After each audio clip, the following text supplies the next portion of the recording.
Hi, I'm Rosie Montgomery, and you're watching Bowen TV. So, Jackie, you don't have...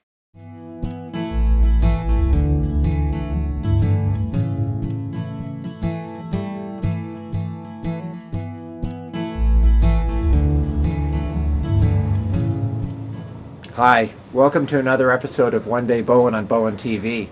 Today we're making a field trip out to the Miller's Landing area. It's just stopped raining after drenching for a full day, but we're here to chat with Dominique Kluyskens and talk about his roof, because it's a little bit special.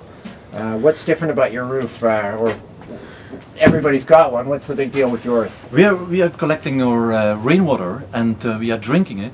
In fact, the quality of the rainwater that we have is about 10 times better than the city water, and we just love it. Okay. How much roof water, how much area you're collecting from, and how much capacity is your tank before we go down to the basement? About 2,000 square foot. Okay. And the capacity of the tank in the basement is about 50,000 liters, meaning about 15 to 70,000 gallons of water. Yeah. And before we start the tour, it begs the question, it's not legally required to do this. Why are you doing this? Why do you get all of your drinking water for showering, for drinking, for every garden, everything? Well, off your own roof? We would like to have the first sustainable house on the island, so we start with a rainwater collection system, and then go from there and install a fuel cell system to generate our own power later on. So that's really the aim. Some islands in the world have already a total 100% sustainable system for their 4,000 inhabitants, like in Denmark, for instance. And I think Bowen has the capacity to have that same drive in order to have a totally 100% sustainable system for its island. You know, the word is, a lot of people say, we just can't build anymore, we can't bring any more people over here, we're not going to have enough water. What's your response when you hear people say that kind of thing? Well, the Grafton Lake system gives you a capacity of about 1,500 houses. We are already, I think, have now reached the level of 1,250 houses hooked into that system. So we only have 250 left as a capacity.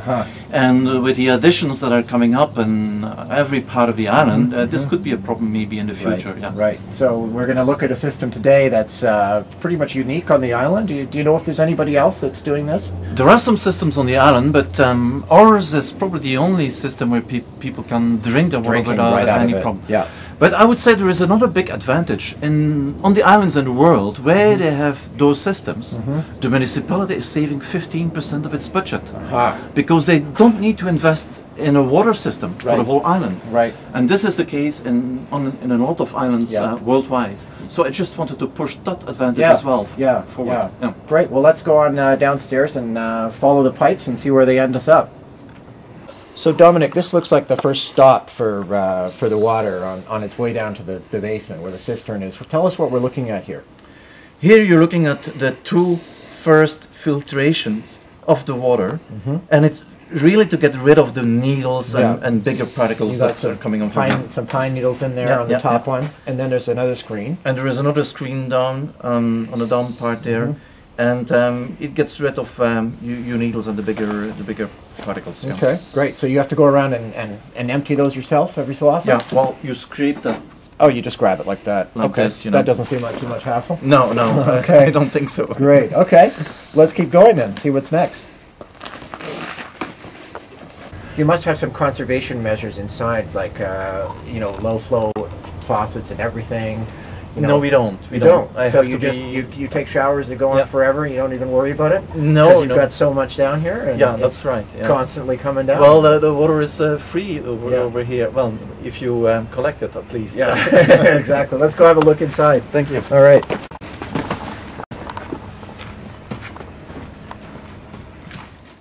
So the water is collected on 5 different locations, and is handled by this white pipe.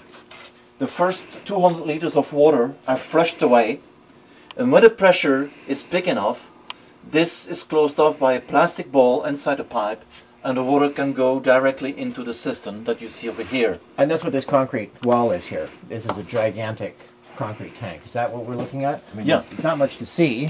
It's all inside there, right? But we are using 3 walls of the foundation, and we only had to build an additional concrete wall and a small lid. Right. So this is, you know, decreasing the cost of the system by quite a lot. Right. So the total system, including all the filters, the piping, is about $6,000 plus probably $5,000 or $6,000 for the concrete. That's fantastic. But that's the total cost of the 50,000 liter tank. Right. Some people say, well, this is maybe a bit too much, but I think that's the amount or the size of a tank that you need on the island. And we use about 3 tanks on a yearly basis, the contents of 3 tanks, in fact. Right. So that means about 150,000 liters on a yearly basis. So what's inside the tank then? You mentioned that there's a special liner in here. Can you tell us a bit about that? Yeah, it's a food liner. Usually on world markets you pay $1,000 for such a food liner. It really protects your water. On the islands there are some cisterns, but they have no liners. And this means that calcium is leached out of the concrete into the water, and this is quite difficult and to consider this water as drinkable. Okay. Besides that, there is not much of a rocket science here. It's a very simple system. There is only a liner inside the tank and some piping to pump it out or to pump it in. Well, let's have a look at that. What happens when the water comes out and on its way to your tap? What goes on in the meantime here? Can you show us the rest of the pieces? Sure. Looks pretty straightforward. There's not a lot here, really. So the water is pumped through this pipe Okay. into an intermediate tank. Why do we use an intermediate tank? It's because we don't want the pump to run on a continuous basis. Okay. And after the water comes into the intermediate tank, we have about 3 filtration systems, a carbon filter, a sedimentation filter, and a UV system. Okay. And that gives us a quality of water that's at least 10 times better than the city water. And we don't have any chlorine. You know, chlorine is not that healthy. Yeah. And the chlorine levels on the island of Bowen is quite high. So we avoid that as well. So quite an efficient system, very simple. And again, this is not rocket science. Right, right. There are 2 things that you have to watch for. The first thing is be sure to have a liner inside your system. The second thing is not a single ray of light must come into your tank. Right. If you have that, you have the presence of algae. Algae. And you want to avoid that. Right. But besides those 2 recommendations, there is not much else that you should be caring for, really. Right, right. I mean, this is really how the Romans and the Greeks saved their water, and the Mayans and everybody else, really. So the principles work pretty well here in 2008. Now, all this is perfectly legal? There's nothing in the codes that would prevent anybody from setting up a system like this?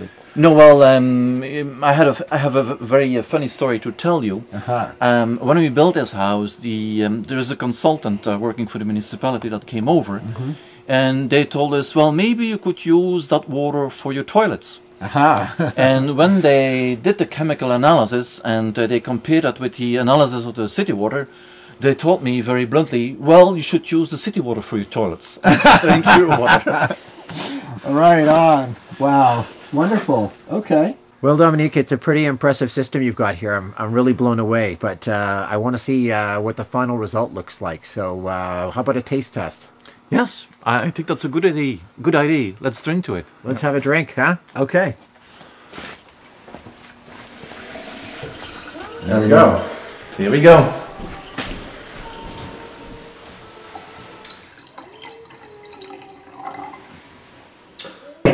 Thanks very much, Dominique. Wow, to your good health. Cheers. Cheers. Wow, that's great. Oh, fantastic. Well, from the roof of the house to the roof of the mouth, I'd like to thank Dominique Kluyskens for showing us his fantastic rainwater harvesting system. And thank you for joining us this time, and we'll see you next time on One Day Bowen on Bowen TV. Cheers. Cheers. 2007 was a really good year. Excellent. Can I take some of this home with me, by the way? I didn't forgot my thermos, but I'll come back and get one. So. Sure. Excellent. You could charge for this stuff, you know? No. Cool. I don't think so. All right.